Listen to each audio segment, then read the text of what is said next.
Yes! You're here! You're here! Woo! Finally, you can start to dry this stuff out if you're not busy.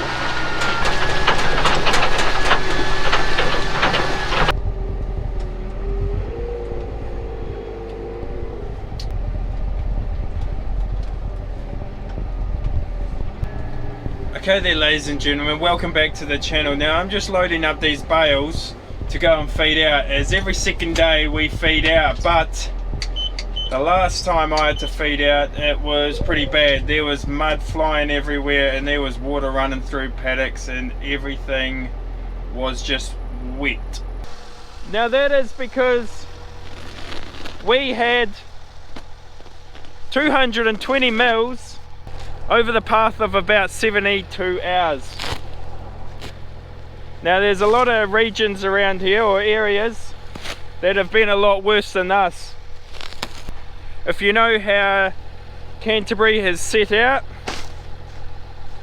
up at the mountains, you're looking at about 350 meters above sea level.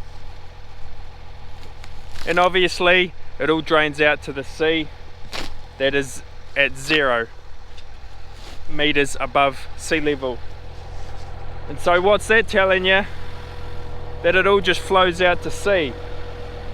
All the water, all that rainfall just flows out to sea. Now a rainfall for May is normally about 60 mils. Obviously we're going to exceed that this year.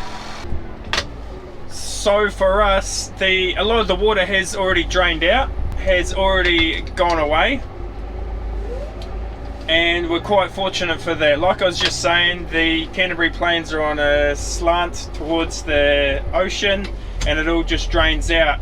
Now we have irrigation channels through our farm and the water has been slowly filling them up and just draining away and buggering off, luckily. So we are quite lucky. A lot of other farmers aren't so lucky, especially ones that are farming next to rivers. I know a lot of people have been evacuated, and my thoughts and prayers go out to you. You guys are doing it tough. We have just been business as usual here, luckily. So there will be a few implications because of this rain. Obviously there's a lot of mud around. Now we want to get cultivating in a few weeks for the earlier paddocks that have been finished off, but that won't be happening. I can't say that'll be happening on time this year. So as you can see, I'm just loading up these silage bales at the moment. So just so you guys know, the dairy farmer supplies that recycling bin and I just fill it up and tell them when it's full, that we've got to keep it clean. So that's why I am pulling it out with the last bale and leaving it all nice and tidy there. These other ones didn't get done like it, but the rain has cleaned them up quite nice.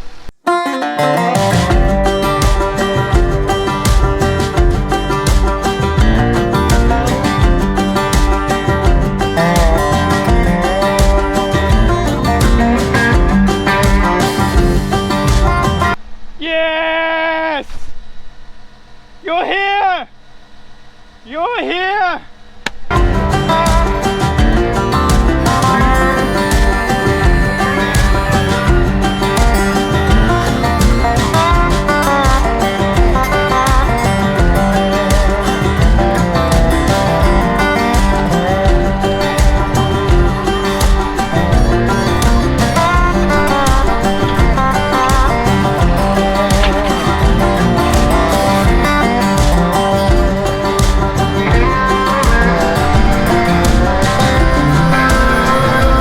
smorgasbord in this bale paddock, and even though those trailers look like they've got a few bales on them, I'll just sit you guys over here on the other trailer and I'll carry on loading up on different types of baleage.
Well, that was bloody stupid of me to try that, but got the heart pumping a wee bit. Obviously, if I did get stuck, I would have had to unload the rear trailer from the front trailer and pull them out as singles.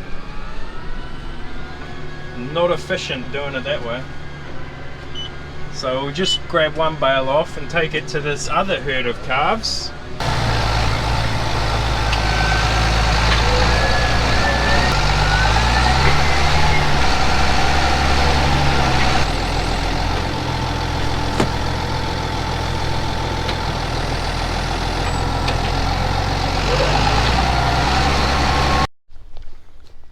So as you can tell, just fed out to both of these herds of calves, and man did I cause some damage in that paddock. I won't be doing that again. I tried to stick to the high parts of the paddock, obviously drier.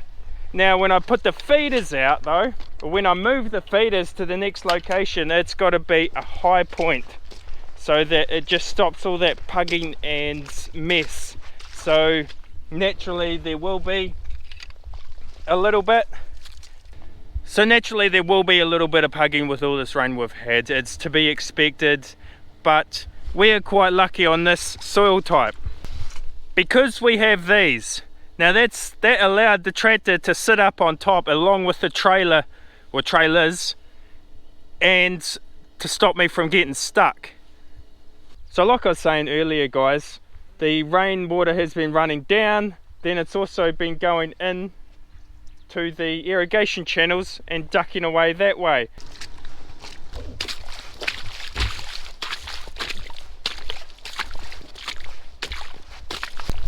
is what we're hoping to cultivate in a few, well, 8 weeks. And that's not even the worst part. This is, we've got a cow down here. The dairy farmer's been called. He's obviously come in and checked her over. He wants hip lifters to go on it. And quite obviously the cows have got out overnight.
Is what people have got to realise is this is definitely a 1 in 200 year event.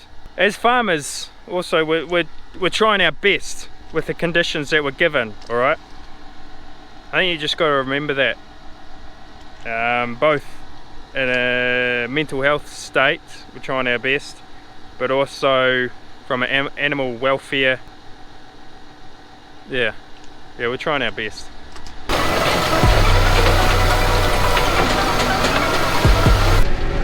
G'day.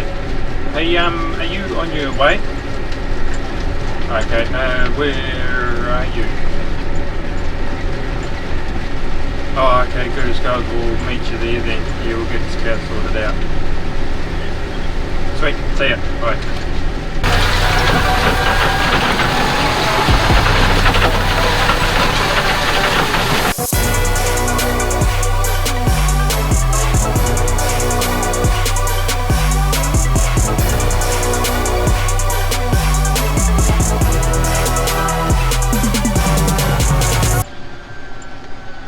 He's only just made it out. Hilux on highway tyres, eh? So I'll carry on with doing the bales. But for that poor cow, she's got to go home and she'll stay at home for the winter. She won't come back here. She's obviously low on fluids and needs some attention that way.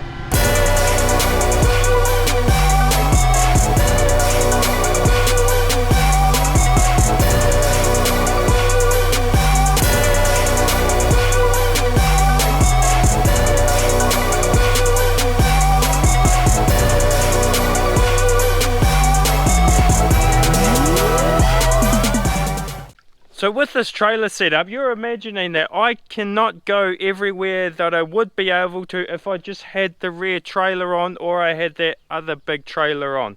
With this being so long, it is a wee bit lazy around the corners, but this front trailer being a rigid chassis all the way through makes that rear one go round the corner quite well.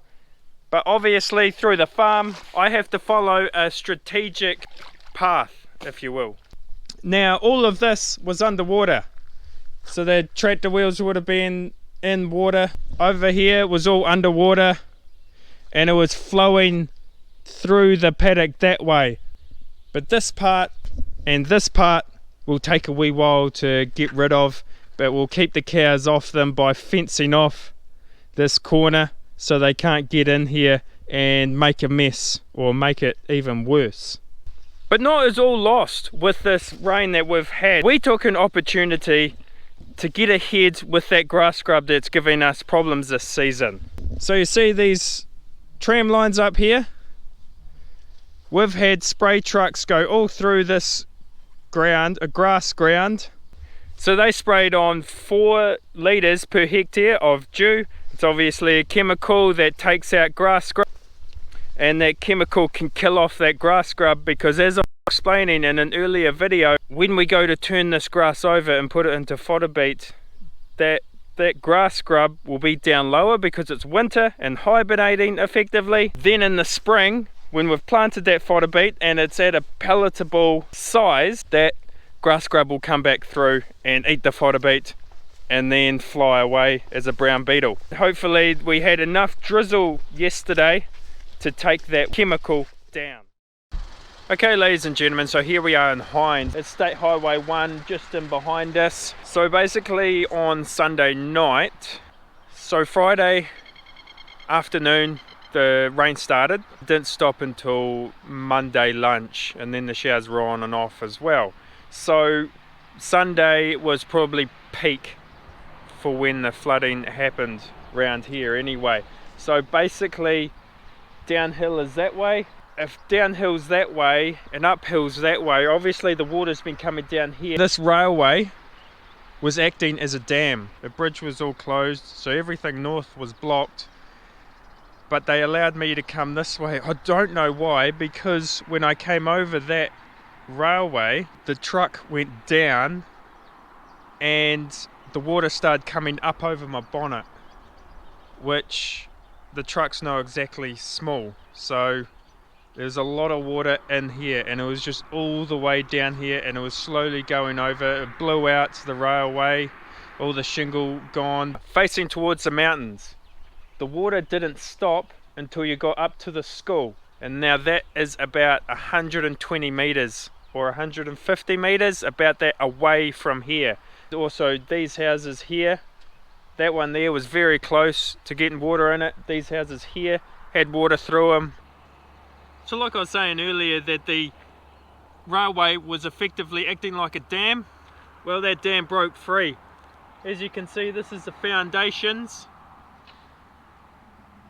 for the railway, and it's just completely let go and all the shingles gone. As you can see, the bridge is on the other side, and the bridge only went to halfway, and then the rest is just made up of shingle, a good old country road. As you can see, the river has just completely wiped out everything. What does the Hinds River normally flow at? Well, it normally flows at about 1.5 cubic. On Sunday night, Sunday afternoon, Sunday night, it was running at 278 cubics per second.